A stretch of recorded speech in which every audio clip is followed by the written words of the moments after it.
Hello dear friends, welcome to exam Guruji. आज हम आपके लिए टॉप 50 का पार्ट नंबर 4 लेके आए हैं। इससे पहले हमने 3 पार्ट आपके लिए पब्लिश कर दिए हैं, तो उस पर आप सभी लोगों का बहुत ही प्यार देखने को मिला है। तो वहाँ पर आपने जो वॉच टाइम दिया है, बहुत ही अच्छा वॉच टाइम मिला है। तो चलिए हम इस पार्ट को भी शुरू कर देते हैं। तो हमारे पास जो फर्स्ट क्वेश्चन है वो देखिए क्या बोल रहा है। फॉर बिग वर्क या फिर प्रोजेक्ट, बहुत ही बड़ा काम है या फिर प्रोजेक्ट है, परसेंटेज होता है एस्टिमेटेड कॉस्ट का provided in the estimate for purchase of tool and plant. Tool and plant का कितना परसेंटेज होता है, सिंपल ये क्वेश्चन पूछा गया है। तो इम्पोर्टेंट क्वेश्चन है ये एग्जाम के पॉइंट ऑफ व्यू से। तो सिंपल आपको ये पता होना चाहिए। कई लोग होते हैं कि कंफ्यूज हो जाते हैं। क्वेश्चन देखिए, ये सिंपल लैंग्वेज में पूछा कि टूल एंड प्लांट का कितना परसेंटेज होता है।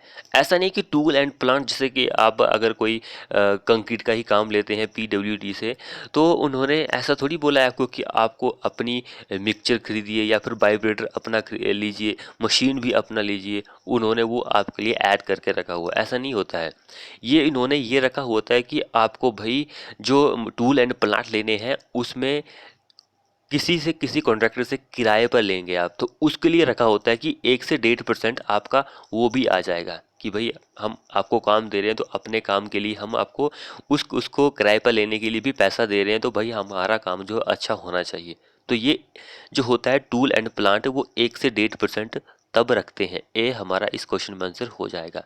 ये चीज़ आपको ध्यान रखनी है कि ये जो होता है टूल एंड प्लांट जो होता है, आपको खरीदने के लिए नहीं बोलता है, ये किराए पर लेने के लिए बोलता है। तो ये चीज़ वेरी इंपॉर्टेंट है। हो सकता है कि आपको एग्जाम में आने वाले टाइम में ये क्वेश्चन पूछा जाए, तो इस चीज़ का भी आपको खास ध्यान रखना है। उसके बाद कई स्टूडेंट ऐसे होंगे कि 1.5 या 2 में परसेंटेज में कंफ्यूज हो जाएंगे। अब यहाँ पर ये जो है, ये किसके लिए होता है? ये होता है वर्क चार्ज इस्टेब्लिशमेंट जो होता है उसके लिए। वर्क चार्ज इस्टेब्लिशमेंट जो होता है उसके लिए 1.5 से 2% होता है। 2 से 5 या फिर 3 से 5 जो होता है वो कॉन्टीजेंसी चार्ज होता है। कॉन्ट्रैक्टर का प्रॉफिट 10% होता है। ये भी सारी चीज़ें इंपॉर्टेंट है। अगला क्वेश्चन देखिए, what do you mean by contingency in deposit work में। कॉन्टीजेंसी जो होती है उससे आपका क्या मीनिंग होता है? सिंपल उसकी डेफिनेशन बोल रहा है कि what do you mean by, क्या उसका मीनिंग होता है।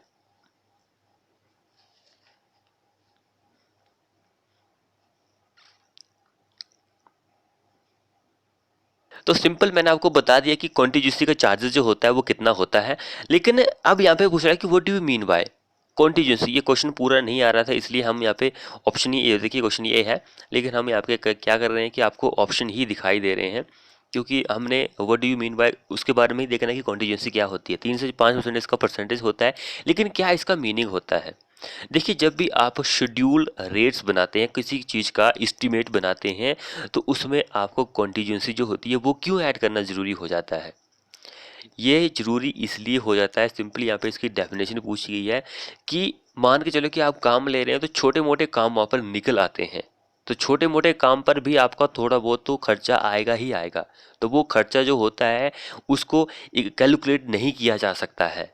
तो उस चीज़ को हमने नाम दिया है कॉन्टीजेंसी चार्जेस। तो कॉन्टीजेंसी चार्जेस जो होता है 3 से 5% होता है। यही इसकी डेफिनेशन होती है। सिंपल लैंग्वेज में आपको बता दिया। अगर आपको टफ लैंग्वेज में चाहिए तो ये ऑप्शन दिया गया है, इसको आप पढ़ लीजिए, option number C. Simple language में आपको बता दिया, टफ लैंग्वेज में आप देख लीजिए क्या है। अगला देखिए, in contractual payment R A bill means. R A bill जो होता है उसका क्या मीनिंग होता है? Simple, R A bill means क्या होता है ये। आर ए बिल बहुत ही ज़्यादा इंपॉर्टेंट है। ये जितने भी क्वेश्चन मैं आपके लिए लेके आया हूँ एक्सपेक्टेड क्वेश्चन ही है सारे ये। ऐसा नहीं है कि कोई टफ लेवल का क्वेश्चन है। तो आर ए क्या होता है? आर ए होता है, आर होता है रनिंग, ए होता है अकाउंट। बिल तो बिल ही होता है, तो रनिंग अकाउंट बिल हमारे पास डी इस क्वेश्चन का आंसर हो जाएगा। तो आर ए बिल के बारे में मैंने आपको बताया था कि आर ए बिल क्या होता है, रनिंग बिल क्या होता है। तो आर ए विल जो होता है एक रनिंग विल होता है। मान के चलो आपका काम चल रहा है और ठेकेदार को किसी पैसे थोड़े बहुत पैसे की ज़रूरत पड़ गई, तो वो चाहता है कि भाई मेरा रनिंग बिल जो है वो पास कर दिया जाए, मुझे पैसे की ज़रूरत है। तो जो पीडब्ल्यूडी डिपार्टमेंट होता है वो दे देता है, या फिर आईपीएच डिपार्टमेंट हो तो कोई भी डिपार्टमेंट हो वो रनिंग बिल के अकॉर्डिंग ही थोड़ा बहुत पैसा जो है उसको दे देता है, लेकिन वहाँ पे वो मेजरमेंट वगैरह जो होती है नहीं करते हैं, तो रनिंग बिल में वो आ ही जाता है। सो डी हमारा करेक्ट आंसर बन जाएगा। अगला क्वेश्चन देखिए, the key to profitable operation for project cost control is. Profitable operation जो होता है प्रोजेक्ट कॉस्ट कंट्रोल के लिए वो क्या होता है? तो वेरी इंपॉर्टेंट क्वेश्चन है ये, कि जो प्रोजेक्ट की कॉस्ट होती है उसको सिंपल लैंग्वेज में बोल रहा हूँ कि प्रोजेक्ट की कॉस्ट जो होती है उसको कंट्रोल में रखने के लिए जो की होती है प्रॉफिटेबल ऑपरेशन जो होता है वो क्या होता है? तो इस क्वेश्चन में हमारा आंसर ए आंसर हो जाएगा। To keep the project cost within the cost budget. जो हमारा प्रोजेक्ट की कॉस्ट होती है उसको किस में रखना होता है? कॉस्ट की बजट में ही रखना होता है। And knowing when and where job cost are deviating, कहाँ पर चेंज होती है, कहाँ पर जो है आपको कि ज़्यादा पैसा लग रहा है या फिर जॉब ज़्यादा काम करना पड़ रहा है या फिर कहीं पर पैसे ज़्यादा लगे, कहाँ पर परिवर्तन होता है, ये जानने के लिए हम ये करते हैं। सो ए हमारा करेक्ट आंसर हो जाएगा। उसके बाद नेक्स्ट क्वेश्चन देखिए क्या बोल रहा है। क्वेश्चन क्या बोल रहा है next, in building estimate specification are classified at. जब भी बिल्डिंग का एस्टिमेट आप करते हैं तो दो ही स्पेसिफिकेशन जो है क्लासिफाइड की गई, एक जनरल एंड एक डिटेल स्पेसिफिकेशन। जनरल स्पेसिफिकेशन जो होती है उसको हम ब्रीफ स्पेसिफिकेशन भी बोल सकते हैं। जनरल या फिर brief specification and detail specification, ए हमारा करेक्ट आंसर हो जाएगा। नेक्स्ट वन क्वेश्चन देखिए क्या बोल रहा है, what is the minimum size of drawing room. Drawing room जो होता है उसका मिनिमम साइज क्या होता है? तो वो होता है 16 square metre. 16 square metre, D हमारा करेक्ट आंसर हो जाएगा। नेक्स्ट वन क्वेश्चन देखिए, the minimum value of rise and tread for industrial building are. Minimum rise and tread जो होता है इंडस्ट्रियल बिल्डिंग के लिए वो कितना होता है? तो वो 150 से 250 mm होता है। ए हमारा करेक्ट आंसर हो जाएगा। नेक्स्ट वन देखिए, the special treatment provided to plaster wall at their lower level usually in bathroom and WC is called. तो स्पेशल जो ट्रीटमेंट आप देते हैं लोअर लेवल जो होता है, जो बाथरूम हो या फिर डब्ल्यूसी का एरिया हो वहाँ के लिए, तो उसको हम डैडो ही बोलते हैं। कई बार डैडो ही हम उसको बोलते हैं। बी हमारा करेक्ट आंसर बन जाएगा। अगला क्वेश्चन देखिए, what is the minimum size of kitchen. Kitchen का मिनिमम साइज जो होता है वो क्या होता है? किचन के लिए 8 स्क्वायर मीटर होता है, ये चीज़ आपको ध्यान रखनी है। 8 स्क्वायर मीटर जो होता है किचन के लिए होता है, ड्राइंग रूम के लिए 16 स्क्वायर मीटर होता है। ये दोनों इंपॉर्टेंट है एग्जाम के पॉइंट ऑफ व्यू से। अगला क्वेश्चन देखिए क्या बोल रहा है, dash is an offer in writing for execution certain specified work. Dash in an offer in writing for execution certain work, वो क्या है डैश? तो डैश जो है वो टेंडर है। सी हमारा करेक्ट आंसर हो जाएगा। तो जिसने अभी तक चैनल को सब्सक्राइब नहीं किया वो चैनल को सब्सक्राइब करे और साथ में जो बेल आइकन होता है उसे भी प्रेस कर लीजिए। सो अगला क्वेश्चन क्या बोल रहा है, the equation of motion for laminar flow of a real fluid is known as. तो फ्लूइड मैकेनिक्स की हमारी सीरीज जो है वो ऑलमोस्ट खत्म होने ही वाली है। हमने आपको पूरे क्रैश कोर्स जो है प्रोवाइड कर दिया। ऑलमोस्ट हमारे 700 के आसपास क्वेश्चन आपको देखने को मिलेंगे। तो जिसने नहीं देखी है वो जाकर फ्लूइड मैकेनिक्स की प्लेलिस्ट में जाकर देख सकते हैं। तो कौन सी इक्वेशन होती है मोशन की फॉर लैमिनर फ्लो के लिए of a real fluid is known as, उसको हम नेवियर स्टोक्स इक्वेशन बोलते हैं। नेवियर स्टोक्स इक्वेशन जो होती है वही होती है। अगला क्वेश्चन देखिए, from the following assumption made in the derivation of Bernoulli equation is incorrect. Bernoulli equation जो है उसके अकॉर्डिंग कौन सी गलत है वो हमें बताना है। इजी लेवल का क्वेश्चन है, सिंपल क्वेश्चन है ये। तो सबसे पहले आपको जो बर्नौली इक्वेशन क्या कहती है वो आपको पता होना चाहिए।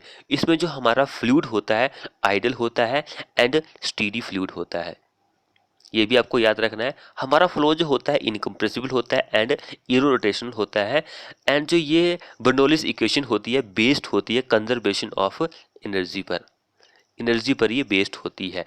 मैंने स्टीडी बताया, अनस्टीडी नहीं होगा। तो बी हमारा करेक्ट आंसर हो जाएगा। बर्नौलीज इक्वेशन जो है बहुत ही ज़्यादा इंपॉर्टेंट है क्योंकि यहाँ से क्वेश्चन आपके बहुत ज़्यादा बन सकते हैं। अगला देखिए, if the flow is assume to be ideal, viscous force is zero, equation of motion are known as. Easy level का क्वेश्चन है, मैंने आपको बताया था। तो इस क्वेश्चन का आंसर बर्नौलिस इक्वेशन नहीं होगा, आयलर इक्वेशन होगा, क्योंकि जो बर्नौलिस इक्वेशन है वो इंटीग्रेटेड है आयलर इक्वेशन से। बर्नौलिस इक्वेशन जो है वो इंटीग्रेटेड, इट मीन्स कि जो बर्नौलिस इक्वेशन है वो बनाई गई है आयलर इक्वेशन से ही बनाई गई है। अगर आपको ऐसा क्वेश्चन दिया गया, देखिए बर्नौलिस इक्वेशन में क्या होता है, आइडल फ्लूइड होता है हमारा, विस्कस फोर्स वहाँ पर भी जीरो होती है, तो बर्नौलिस इक्वेशन यहाँ से ही ली गई है, तो इसलिए हमारा करेक्ट आंसर आयलर इक्वेशन ही हो जाएगा। तो ये आपको खास ध्यान रखना है, आयलर इक्वेशन क्या होती है एंड बर्नौलिस इक्वेशन में क्या क्या हो सकता है, तो ये चीज़ इंपॉर्टेंट है।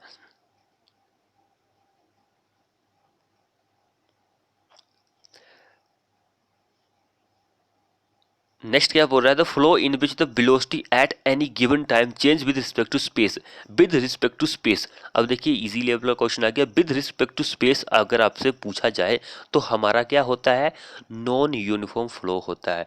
With respect to time, time भी कई बार आ जाता है, तो टाइम के लिए स्टीडी होता है, ये भी आपको याद रखना है, स्टीडी फ्लो होता है, तो बी हमारा करेक्ट आंसर बन जाएगा।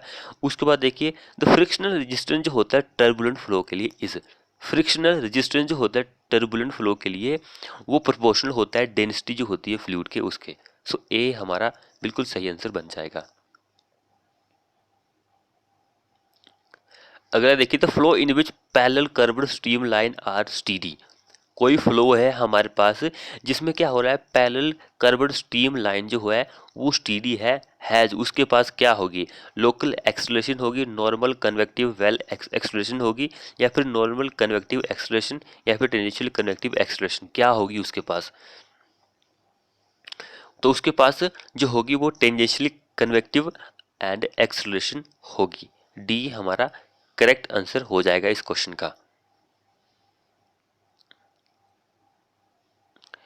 अब नेक्स्ट क्वेश्चन देखिए क्या बोल रहा है, Bernoulli's equation is applicable between any two points. Bernoulli's equation तो सिंपल स्टीडी फ्लो होता है, इरोटेशन फ्लो होता है, इनकम्प्रेसिबल फ्लो होता है, आइडल फ्लूइड होता है, एंड बेस्ड होती है कंजर्वेशन ऑफ एनर्जी पर। ये सारी चीजें इंपॉर्टेंट है, integrated of Euler equation. Next one देखिए, कोएफिशिएंट ऑफ वेलोसिटी जो होती है वेंचुरीमीटर की वो क्या होती है, कोएफिशिएंट ऑफ वेलोसिटी जो होती है वेंचुरीमीटर की वो क्या होती है। तो सबसे पहले आपको ये पता होना चाहिए कोएफिशिएंट ऑफ वेलोसिटी जो होती है वेंचुरीमीटर के लिए उसकी वैल्यू क्या होती है। कोएफिशिएंट ऑफ वेलोसिटी जो होती है वेंचुरीमीटर के लिए उसकी वैल्यू होती है 0.97, 0.97 इसकी वैल्यू होती है। एंड कोएफिशिएंट ऑफ वेलोसिटी जो होती है वेंचुरीमीटर की वो कोएफिशिएंट ऑफ डिस्चार्ज जो होता है उसके बराबर होता है, कोएफिशिएंट ऑफ डिस्चार्ज जो होता है इसके बराबर होता है। ये चीज़ भी आपको याद होनी चाहिए,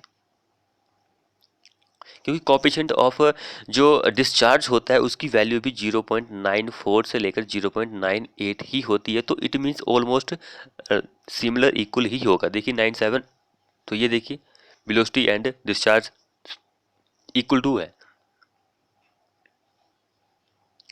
नेक्स्ट वन देखिए, a fluid flow in which the density of fluid does not change during flowing is called as. कोई फ्लूइड का फ्लो है जो जिसमें क्या हो रहा है कि जो डेंसिटी है फ्लूइड की वो चेंज नहीं हो रही है फ्लो करते टाइम, फ्लो करते टाइम चेंज नहीं हो रही है। ये क्वेश्चन बहुत ही ज़्यादा इंपॉर्टेंट है, तो उस केस में हमारा जो आंसर बनता है वो इनकम्प्रेसिबल बनता है। इनकम्प्रेसिबल, ये चीज़ आप याद रखिए, इनकम्प्रेसिबल। अगला क्वेश्चन जो है कंप्रेसिबल से है, क्योंकि यहाँ पे देखिए चेंज हो जाती है, तो कंप्रेसिबल करेक्ट आंसर हो जाएगा। तो ये चीज़ आपको ध्यान रखना है कि कंप्रेसिबल और इनकम्प्रेसिबल, देखिए कई जगह चेंज होता है, कई जगह डज नॉट चेंज, ये सिर्फ फ़र्क है सिर्फ कंप्रेसिबल और इनकम्प्रेसिबल में, बाकी वैल्यू सेम रहती है। इस चीज़ का भी आपको खास ध्यान रखना है। तो जिसने अभी तक चैनल को सब्सक्राइब नहीं किया वो चैनल को सब्सक्राइब करें, साथ में बेल आइकन जो होता है उसे भी प्रेस कर लीजिए ताकि आपको इसी तरह की लेटेस्ट वीडियो मिलती रहे। अगला क्वेश्चन क्या बोल रहा है, in design of RCC structure tensile strength of concrete is taken as. RCC का जब भी आप डिजाइन करते हैं किसी भी स्ट्रक्चर का, तो उसमें जो टेंजाइल स्ट्रेंथ होती है कंक्रीट की वो हम कितनी लेते हैं, 5 न्यूटन लेते हैं, 2 न्यूटन, 0.3, या फिर इनमें से कुछ नहीं लेते हैं? कितनी हम लेते हैं? तो जब भी कंक्रीट की बात आती है तो कंक्रीट जो होता है हमारा, वो किस में स्ट्रांग होता है? सिर्फ कंप्रेशन जोन में ही वो स्ट्रांग होता है। लेकिन टेंजाइल जोन की जब भी बारी आती है तो उसमें हम जो स्ट्रेंथ होती है उसको बिल्कुल नेग्लिजिबल ही कंसीडर करते हैं, ना के बराबर ही हम मान के लेते हैं। तो यहाँ पे न्यूटन वगैरह कुछ नहीं होगा, हमारा सिंपल आंसर डी हो जाएगा। ये इंपॉर्टेंट क्वेश्चन है एग्जाम के पॉइंट ऑफ व्यू से। अगला क्वेश्चन देखिए, हमारे इस आईएस कोड के अकॉर्डिंग नॉमिनल कंक्रीट कवर जो होती है एमएम में हमें बताना है कि इसके लिए सीवियर ड्यूरेबिलिटी ऑफ कंक्रीट के लिए इज डैश कितनी होती है? इज डैश तो जो बहुत ही गंभीर होती है, जो स्थिति होती है, उसके लिए हमारी जो कवर होती है 45 mm ही होती है। ए हमारा करेक्ट आंसर हो जाएगा। ये मैंने आपको आरसीसी में बताया हुआ है कि हम कौन से केसेस में कितनी कवर लेते हैं। नेक्स्ट वन क्वेश्चन देखिए, consider the following statement regarding under reinforce rectangle section. Under reinforce section के अकॉर्डिंग हमें बताना है कि कौन सी स्टेटमेंट जो है बिल्कुल सही है। ये बहुत ही ज़्यादा इंपॉर्टेंट क्वेश्चन है। तो यहाँ पर हिंदी और इंग्लिश दोनों सेक्शन में क्वेश्चन दिया गया है, लेकिन क्वेश्चन जो है सबसे पहले हम यहाँ पे इंग्लिश में देख लेते हैं, फिर हिंदी में रखते हैं। तो यहाँ पर कौन सा सही आंसर हो जाएगा? तो यहाँ पर जो हमारा सही आंसर होगा वो 2 और 3 हो जाएगा। Concrete develop stress less than allowable stress, steel developed allowable tensile stress. तो ये दोनों सही है, बाकी गलत है। तो ये हिंदी वाले हिंदी में देख सकते हैं।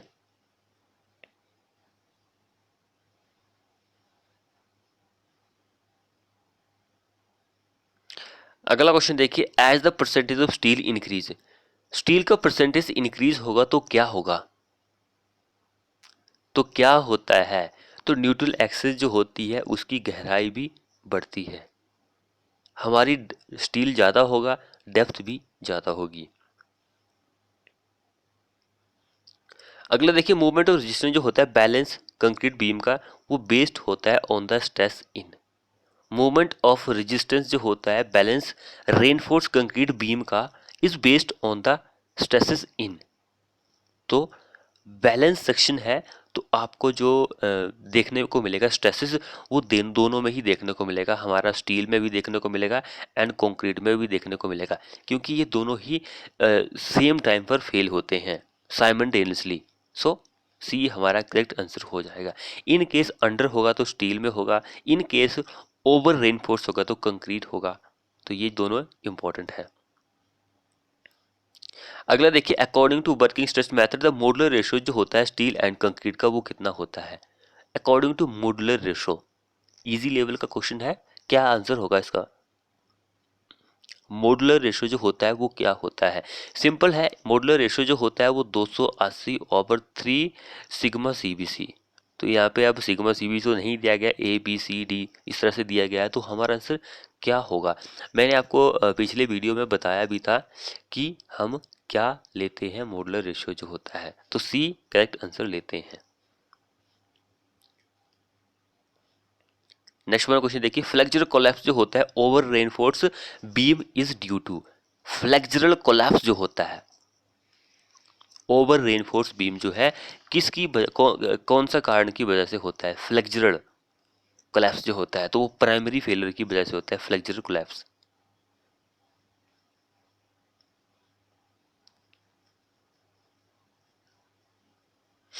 तो फ्लेक्सुरल जो होता है वो कंक्रीट से रिलेट करता है, तो कंक्रीट जो होता है कंप्रेशन में स्ट्रॉन्ग होता है, तो इसलिए ये हमारा करेक्ट आंसर हो जाएगा। अब ये वाला जो क्वेश्चन है इसमें एक स्टूडेंट ऐसा है जिसको बहुत ही ज़्यादा कंफ्यूजिंग है। वो बोल रहा है कि सर 1/5 होगा, कुछ मुझे याद नहीं आ रहा, उसने कमेंट किया था कुछ ना कुछ 1/4 बोल रहा था कि 1/6 कुछ इस तरह से बोल रहा था कि सर ये आंसर होगा इसका। तो इस क्वेश्चन का आंसर ये नहीं होगा, ये वाला होता है 1/7 होता है, वहाँ पर ही हम उसको काटते हैं। जो हमारे स्लैब होता है उसकी जो मोटाई होती है, थिकनेस होती है 9 से लेकर 30 सेंटीमीटर होती है। हम कुछ भी ले सकते हैं, लेकिन इन केस अगर आप जो है उसके बारे में बात करेंगे, नॉर्मल जो होते हैं तो उसके लिए 15 सेंटीमीटर ही लिमिटेड की है कि 15 सेंटीमीटर ही थिकनेस होती है। जो साधारण नॉर्मल जो बिल्डिंग होती है, हम जैसे कि गांव वगैरह में बनाते हैं या फिर कोई सिटी हो गई, वहाँ पर भी इतनी ही लेते हैं, लेकिन 9 से 30 सेंटीमीटर आप कुछ भी ले सकते हैं। ये भी हमारे आईएस कोड ने कहा। इस चीज़ को आप याद रखिए। इस क्वेश्चन का आंसर डी होगा, बाकी और नहीं होगा। इसको आप दोबारा से बेशक जिसको डाउट है वो अपनी बुक्स में या फिर नेट पर चेक कर सकता है या फिर किसी और बुक्स पे चेक कर सकता है। मेरे पास इसको लेकर इसलिए कंफर्म हूँ मैं, क्योंकि मेरे पास मैंने 3 बुक्स से देखा हुआ है, तो 3 बुक्स में सेम ही वैल्यू है, यही वैल्यू है, तो हमारा आंसर यही करेक्ट बनता है। जो प्रीवियस ईयर का क्वेश्चन है उसने भी इसी को ही आंसर सही माना है।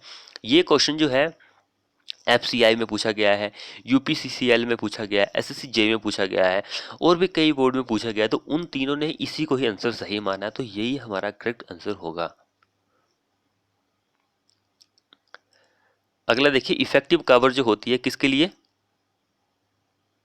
रेनफोर्समेंट के लिए। इज इफेक्टिव कवर जो होती है रेनफोर्समेंट के लिए, वो क्या होती है, तो वो होती है clears cover plus half into bar diameter.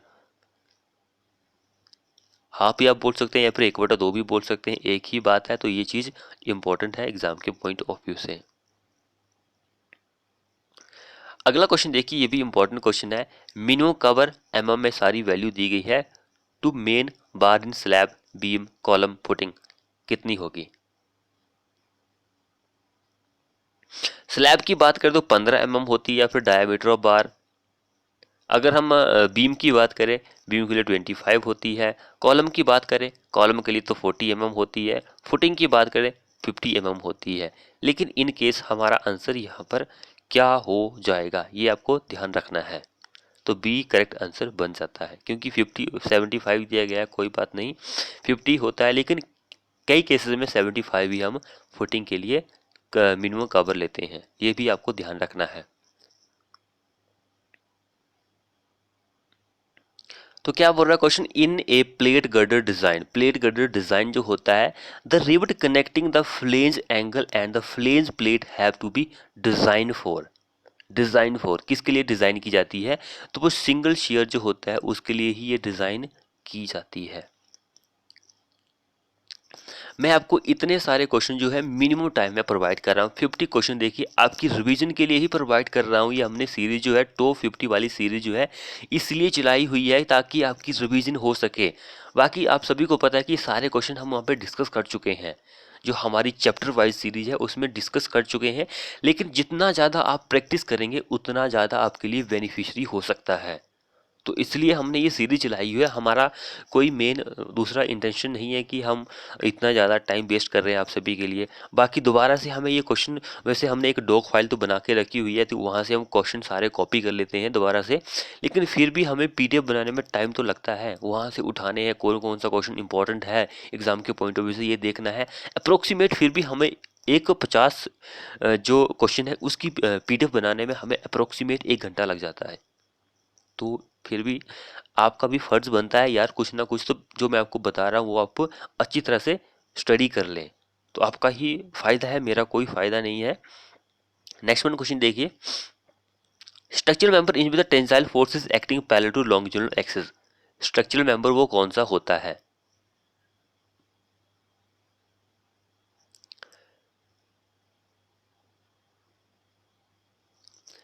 जिस पर टेंसाइल फोर्स लगती है वो कौन सा होता है। टाई एंड टेंशन मेंबर दोनों ही होते हैं, लेकिन क्वेश्चन थोड़ा गलत बना दिया हमने फिर भी। तो कौन सा नहीं हो, नोट लिखना था हमें कहीं बीच में। तो ये दोनों क्या होते हैं, टेंशन मेंबर ही होते हैं जिस पर टेंसाइल फोर्स लगती है। Tie is a tension member, tension member, तो ये आपको याद रखना है, टेंशन मेंबर एक ही बात है। तो दोनों हमारे करेक्ट आंसर है, लेकिन सी इस क्वेश्चन का गलत आंसर हो जाएगा। अगर देखिए, when a member is subject to axial tensile load, the greatest normal stress is equal to, greatest normal stress जो होता है वो किसके बराबर होता है।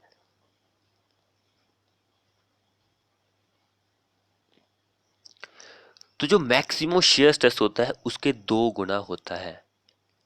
When a member to subjected to axially tensile load, axially tensile load, greatest normal load जो होता है वो 2 गुना होता है मैक्सिमम शेयर स्ट्रेस के, ट्वाइस, 2 गुना। सी करेक्ट आंसर बन जाएगा। इजी लेवल का क्वेश्चन है, ये भी आपको ध्यान रखना है। अगला क्वेश्चन देखिए, न्यूमेरिकल की फॉर्म में पूछा गया है और मुझे लगता है the working stress for structural steel in tension is of the order of. Working stress क्या होता है स्ट्रक्चरल स्टील के लिए टेंशन के लिए। तो यहाँ पर ये नहीं पूछा गया है कि कौन से ग्रेड के लिए, जैसे कि FE 250 के लिए, FE 415 के लिए, या फिर FE 500 के लिए। पर्टिकुलर यहाँ पे ये मेंशन नहीं है कि इस ग्रेड के लिए है, स्टील के लिए। तो सिंपल पूछा गया कि टेंशन मेंबर के लिए क्या होता है वर्किंग स्ट्रेस जो होता है। तो सिंपल टेंशन मेंबर का आपको सबसे पहले ये पता होने की परमिसिबल स्ट्रेस क्या होता है। तो परमिसिबल स्ट्रेस की अगर हम बात करें 0.6 F5 होता है, चाहे टेंशन के लिए हो चाहे कंप्रेशन के लिए हो, दोनों के लिए यही होता है परमिसिबल स्ट्रेस जो होता है टेंशन के लिए।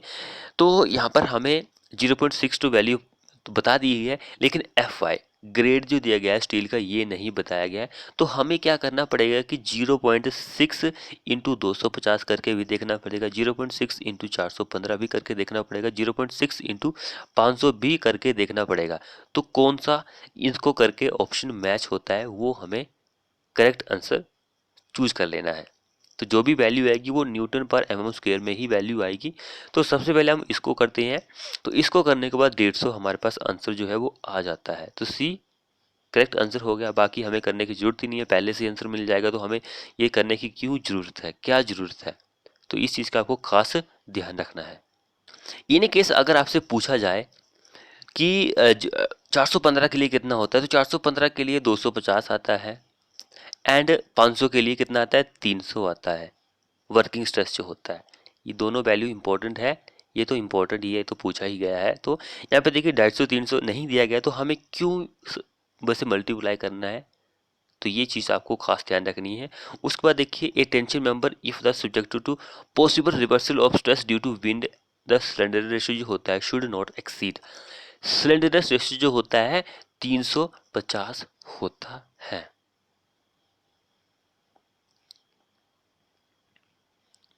अगला देखिए permissible stress may also be known as. Permissible stress जो होता है उसको क्या हम बोल सकते हैं दूसरे नाम से, तो ये हमारा आइस कोड है इंडियन स्टैंडर्ड 800 1994 1984 के अकॉर्डिंग बोला गया है कि परमिसिबल स्ट्रेस जो होता है उसका एक और नाम है, वो है वर्किंग स्ट्रेस। Working stress.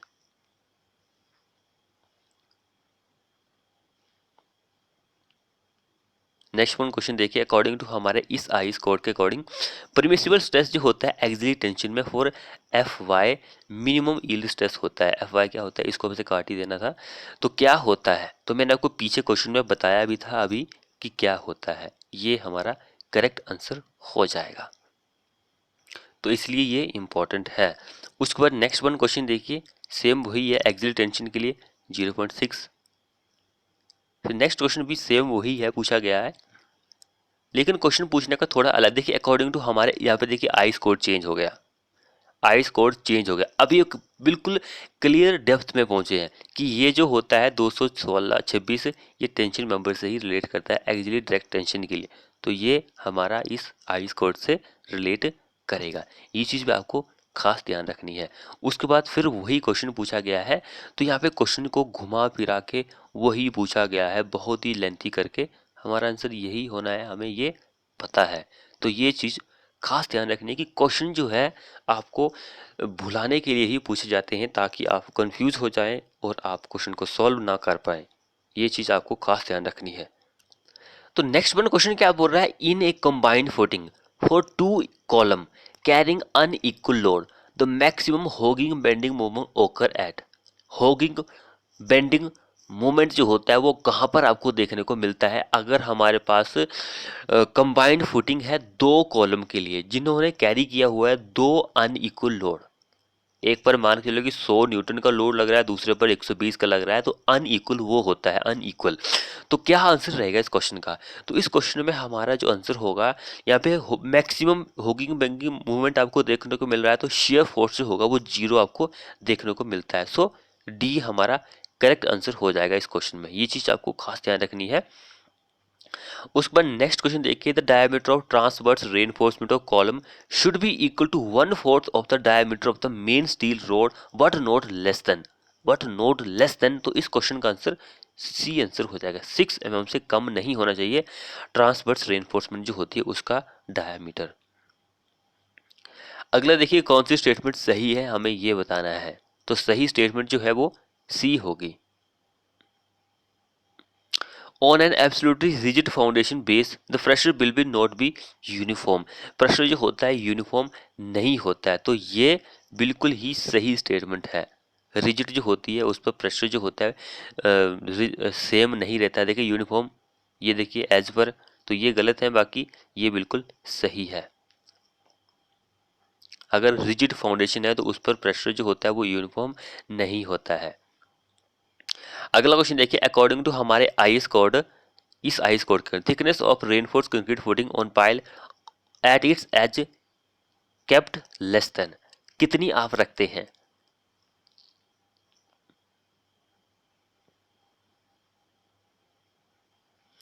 तो उसकी अगर हम बात करें तो वो हम रखते हैं 30 सेंटीमीटर। अगर mm में बात करेगा तो 150 से लेकर 300 mm होती है, लेकिन 30 यहाँ पे दिया एक ही ऑप्शन है तो मैक्सिमम पूछा गया था यहाँ पर, तो हम इतना ही रखेंगे।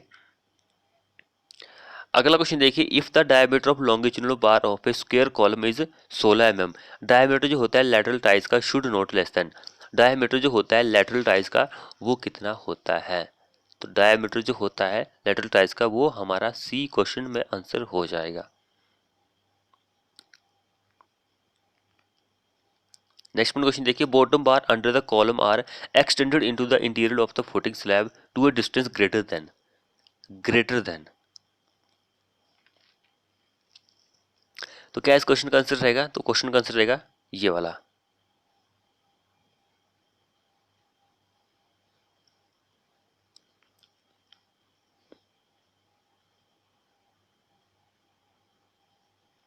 अगर the weight of foundation is assumed as which of the following, weight जो होता है फाउंडेशन का वो हम कितना एज्यूम करते हैं? वो 10% हम एज्यूम करते हैं दीवार के वजन का।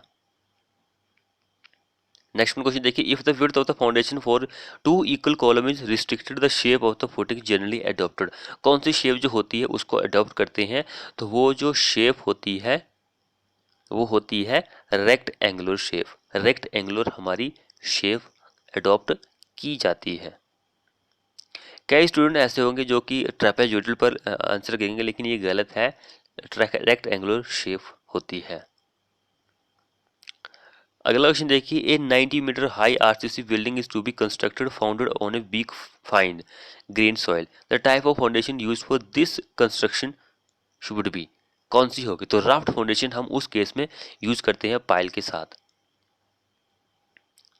अगला देखिए, for the purpose of design of reinforce concrete footing, design of reinforce footing जो होती है उसका क्या पर्पज होता है? तो उसका पर्पज ये होता है flexible base and linear pressure distribution is assume, यही उसका मेन पर्पज होता है। तो फ्रेंड्स ये थे हमारे टॉप 50 क्वेश्चन। आपको हमारी वीडियो कैसी लगी? वीडियो को अपने दोस्तों के साथ शेयर कीजिए, और चैनल को सब्सक्राइब नहीं किया तो चैनल को सब्सक्राइब करो, साथ में जो बेल आइकन होता है उसे भी प्रेस कर लीजिए। मिलते हैं ऐसी ही नेक्स्ट वीडियो में।